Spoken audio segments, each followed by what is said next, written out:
Hi, I'm Liebe Miller. My husband was an eye doctor. His name was Stuart Miller, and he was diagnosed at 60, although I think he probably had the disease prior, and he expired at 67 years old. We were going for some counseling, marriage counseling actually. It was because he stood me up and he forgot things, and I thought he was just disregarding me and not paying attention. And the counselor asked my late husband to sit outside a minute to talk to me alone. And she said, when was he tested last? And this was like 59, 60 years of age. I said, tested for what? She says, he has a real memory deficiency. I said, he's always had a memory deficiency. She says, he needs to be tested.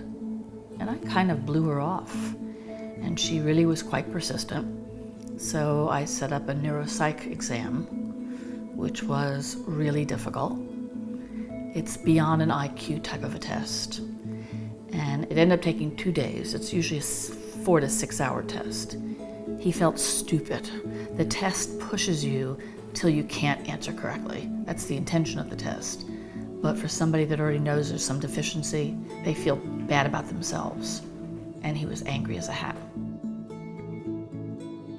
It was pretty sufficient at being clear that it was Alzheimer's. To the best of their ability, without blood work and PET scans, we knew pretty for sure that it was.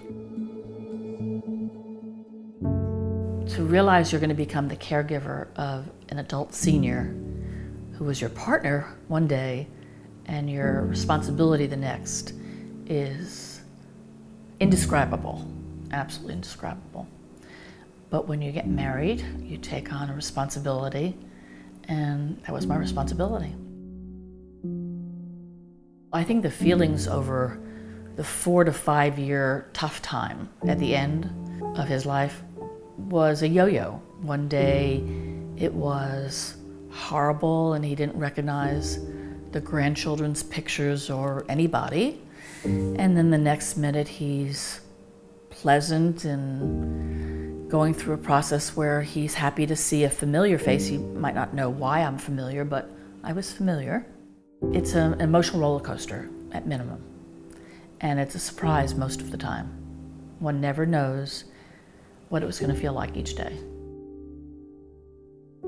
When I think about it, I just can't believe what our family went through.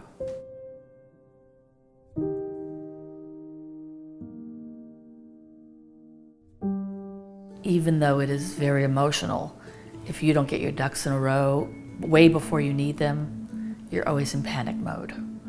So lining up drivers, lining up your doctors, people who volunteer to do things to help.